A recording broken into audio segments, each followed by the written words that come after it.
What's up, everybody? Welcome to the Pick Six Podcast, CBS Sports Daily NFL Podcast. I'm Will Brinson. I'm your host. It is Monday, December 13th, and this is the second video relating to Monday Night Football, the DFS breakdown of Cardinals and Rams. Sully, joining me, Tyler Sullivan. Sully, what's up, buddy? What's going on? Make sure to go check out the other video where we give you first touchdown props, first touchdown score, props, and much more from a gambling perspective over on the YouTubes and, of course, in the podcast feed.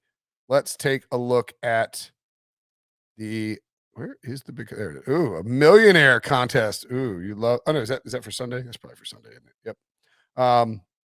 They did the 300K on Sunday night. That was annoying. I want to give me the $1 million showdown. That's what I want. We got a Monday Night Millionaire Maker available to us on Draftkings. Cooper Kupp tops out the salaries, $18,000. Which is pretty wild that, Cooper Kupp is a monster, an absolute monster. But it's crazy that you have Kyler Murray, a complete slate-breaking quarterback, who is $1,200 cheaper than Cooper Kupp. And you have Matthew Stafford, who has put up plenty of big games, almost, so like $2,400 cheaper than Cooper Kupp. That's how dominant Cooper Kupp is in this points per reception PPR format. James Conner at running back at 14.7, DeAndre Hopkins 14.4, Van Jefferson, big drop off there, 12,000 for the captain price. Darrell Henderson on the COVID-19 list. He needs to have, so he could still play, right? Or is it, he would have to, we'd probably find out by Monday afternoon if he's going to play, because he would have had the positive or the negative COVID test. Right. He'd have to have two negatives within 24 hours. And so whenever that latest test comes up, it'll be, we'll mow his fate. And at least for the Rams running backs, they have priced him up appropriately, I think, because Henderson 11.4, Sony Michel 10.8, making it, if Darrell Henderson doesn't play, you're not getting some crazy discount on Sony Michel. Chase Edmonds, 6'9", though. If he's able to come back, he's been on IR and is expected to be a game time decision. They have to activate him by Monday at 4 p.m. from the injured reserve, and then have to activate him for the game, as we talked about previously. So those two situations warrant watching, obviously. And there's a pretty easy comp. This is sort of a poor man's version of it, but Thursday night, we talked about it with Alexander Mattison and Dalvin Cook. And I mean, if you didn't play Dalvin Cook, you didn't win any money. Because Dalvin Cook went nuts. Yeah, I mean, again, in this one too, it's a little bit different because with Dalvin Cook, I believe that they priced him pretty fairly with Mattinson. So you kind of really couldn't do too much differently. But with this now, I mean, if Chase Edmonds is playing, you can put him as a captain spot and basically go whichever way you want. I mean, you could throw in Cooper Kupp, Kyler Murray, both quarterbacks. You can pretty much have the flexibility. Let's test it out. Let's in the hypothetical that Chase, and look, if Chase Edmonds is playing, then the Cardinals have to believe that he is full go. You don't activate him off IR and then activate him for this game if he's not fully ready to go. So scroll on down to 6,900. Nice. And we'll click that for Edmonds. And then but your assertion is that with Edmonds in there, we can scroll all the way back up and just boop, boop, boop, boop, boop, knock out the pricey guys. And look, sometimes you see this on slates. Sunday Night Football between the Packers and the Bears was basically pick Devontae Adams or Aaron Rodgers. And I think Devontae ended up being the guy who won the thing for you. And plug in all the best Packers players, grab Justin Fields, and then grab the two pass catchers you could afford from Justin Fields. And they just happened to be guys who went off, and Jakeem Grant and Jameer Byrd, and like that, it was, and I'm not saying it's, not like congratulations to anybody who had the winning lineup, but I think it was chopped a ton of ways. And it's basically like you're sort of taking just the obvious plays, I mean, that's nothing wrong with that. So where do you go after you get? Sometimes it goes chalk. I mean, it just sometimes happens. Just how it works. Yeah, exactly. Supposed to go. But like how we have this constructed here. I mean, you can fit in both quarterbacks, Cooper Kupp. You can even go with Sony Michel and then get yourself all the way down to Rondo Moore. And you're kind of, set up there with a bunch of guys that will, Rondo Moore is probably the biggest question mark of the group, but certainly somebody that could, explode for a touchdown or anything along those lines. It's just, again, you could fit in a lot of key playmakers here. Yeah. All right. So let's see. We got $47.50 left per player. You want to dabble in Odell Beckham? You want to go Van Jefferson? Van Jefferson might be too expensive. Tyler Higbee. What are you thinking here? Let's see what Van Jefferson looks like. All right. Van Jefferson at 8 leaves us 1,500. You can scroll down and find some sort of Skwarnik.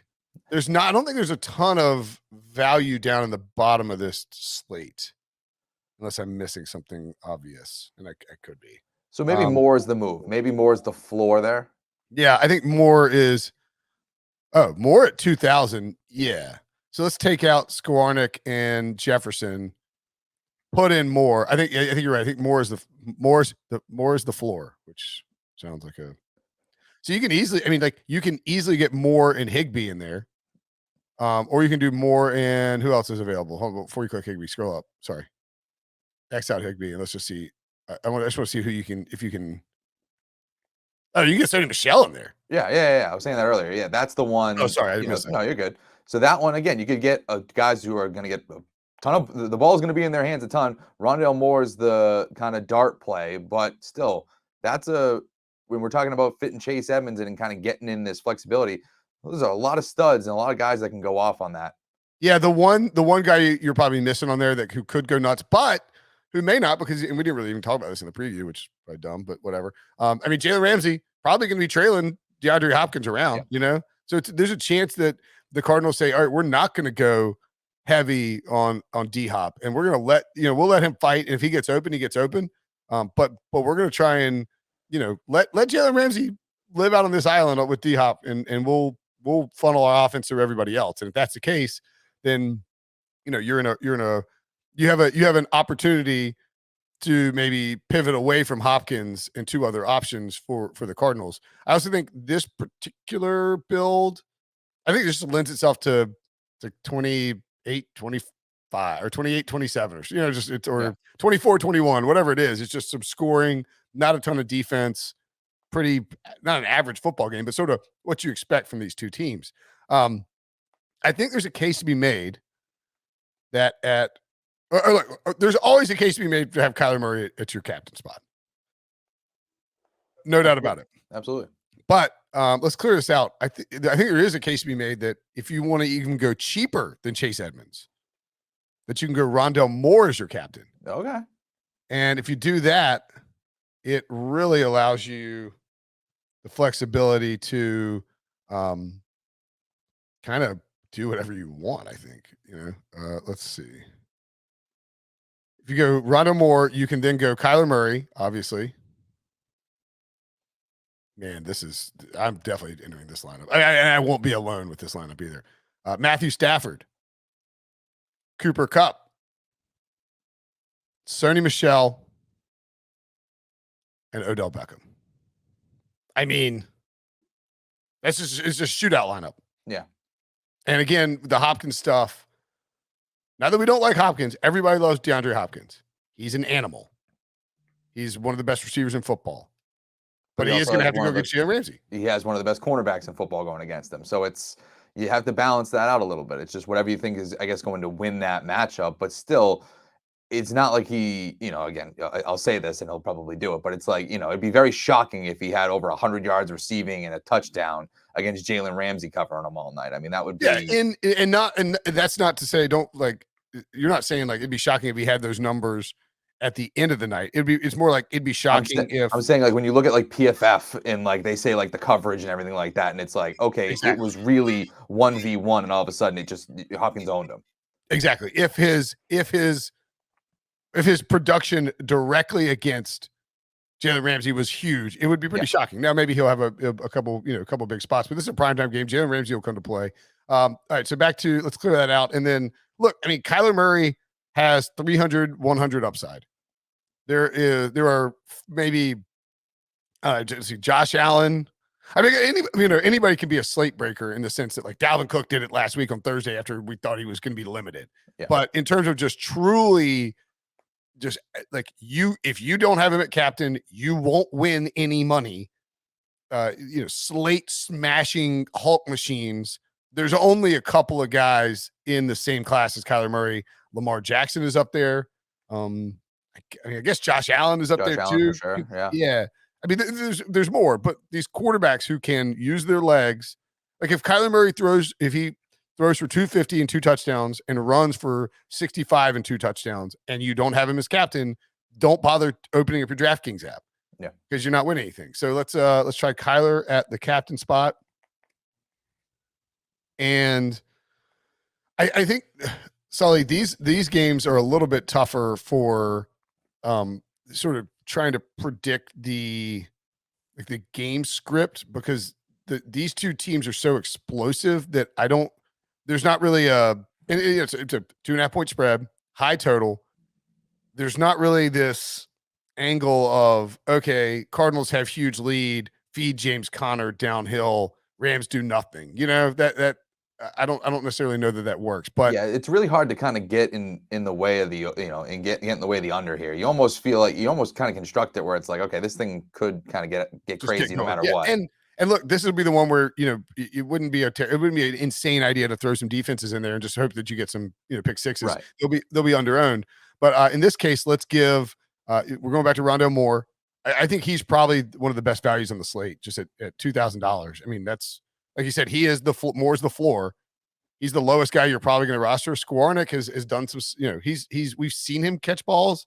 I don't want to trust his playing time with Jefferson, Odell, and right. I feel like we saw him the most in that first game with Odell being back, and it was like, we're going to ease Odell in, and that's why we got a lot of volume for him. And I think he might have caught a touchdown against the Jaguars, but like that again, weird games where the snap distribution is all funked up. We're going to toss in. We can scroll all the way up, and we're going to grab Matthew Stafford and Cooper Kupp. I mean, we don't need to explain why you want Stafford and Kupp, right? No, we don't. As you pointed out in the preview, Kupp's worst game the season came against the Cardinals, but I would anticipate, look, primetime game, that connection has been dynamite. You look at their fantasy points per game, and they're averaging 50.5 fantasy points per game. It's ridiculous. And then we'll also add Sully's boy Chase Edmonds, because we got 8,800 left for 2 spots. And the other thing too is when you got 8,800 left at this point, you have to understand that there's, like, scroll down a little bit, Chris. There's just nobody, unless you want to go with Skwarnik. Look, after that, like, you can't play Eno Benjamin here unless you think you can't play Eno Benjamin with Chase Edmonds maybe coming back. Right. Now, if Edmonds doesn't come back and you think the Cardinals roll, maybe Eno Benjamin, don't click him. I'm saying that there's just nobody down here. Like, it's all concentrated at 2,000 or higher. Right. I mean, like, there were points at this season where you had guys like AJ Dillon being like in this super cheap, around a K, maybe even under a K. We had AJ Dillon like 800 at one point. Right. I think we hit that at one point where it's just like, okay, there's a clear role, and obviously, Aaron Jones is a part of it, but like, you're still going to use AJ Dillon. There's really not that guy right now. Yep. And then we can scroll up. We can add. We got options here. Of course, we have the 2 defenses. We have the kickers. Let's go with Matt Prater. Go with the home team kicker. Have just enough left, and if you want to, you could flip it. And that's a 4-2 Cardinals build. I'm guessing that will be the most popular because they have these cheaper options in Edmonds, Moore, Prater. I mean, both the kickers are cheap, but like AJ Green is 4,800. I think we'll see more of those builds 4-2 Cardinals. So if you wanted to try and be contrarian, but anyway, we'll do a contrarian in a second. But that's a Kyler Murray lineup where you only have, I guess you have 2 of his pass catchers with Edmonds. Would maybe like to have one more in there. Could we go X out of Edmonds? I need a pass catcher. Edmonds and Prater. Give me AJ Green. Oh, we got 2 of his pass catchers. And does that allow me to get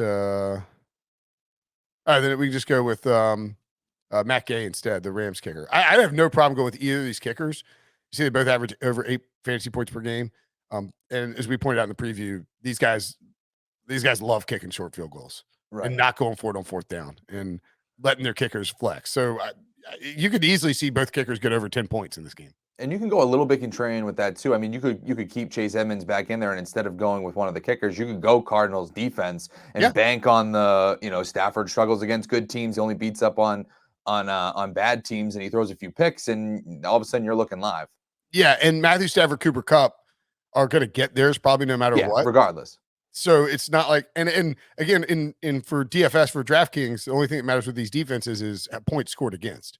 So you're hoping for some red zone woes from the Rams. They have to settle for field goals and like a pick six. And if you get that, and all of a sudden you're extremely live. And it is tough though. These defenses in games where there's a lot of points scored, the defenses are tough to pay off. That is the only thing I'll say. Let's do a contrarian, clear this out, and let's do a low scoring affair, because we haven't really talked about that possibility. How about the Rams? Whose defense do we like better, Rams or the Cardinals? Whose defense do we trust to who do we feel is more likely to pull off because they're both ranked really high. They're top 5 in DVOA. The Rams the Cardinals are allowing like 18 points a game this season.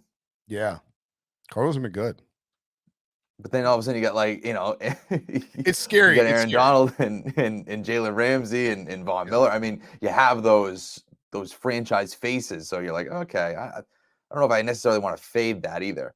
Wow. I think the Cardinals have had double-digit DraftKings points in 6 games. Man, that is a ton. So that's and only the move. one. I mean, they just pile them up. They just don't allow a bunch of points. And they create turnovers. Sheesh Louise. And they got 32 sacks in the season, 12 interceptions, 11 fumble recoveries. So I think the Cardinals are the opportunistic defense we would throw in as the captain there. If we want to, I mean, just building out the route with the two defenses. So somebody's going to have it. They're going to be winning $1 million early on. Let's toss the Rams in there as well. And I would think that once you do this, it's gonna. I actually think Arizona might be a pretty good captain choice. I mean, what if you're right? What if the Rams stink against good teams? I mean, that's entirely possible. Yeah. Okay. Now, the tricky part about this now is that you don't want to entirely. We now have 41,600 left for. We have an average of 10,400 per spot. You can very easily get Matthew Stafford and Kyler Murray in there if you want, and that would. Good luck not doing that. The problem is if you're picking defenses, you need to sort of pick a game that you don't want to have. The lineup needs to make sense top to bottom. Correct. I think we could go Stafford, Kyler. I mean, I still think you're going to access those guys. I still think you take the top 3 guys, Cooper, Kyler, Stafford, and then that leaves enough for either Van Jefferson or maybe the move is Sony Michel. I was going to say Sony Michel makes the most sense to me under this plan. The way that this is built. Yeah.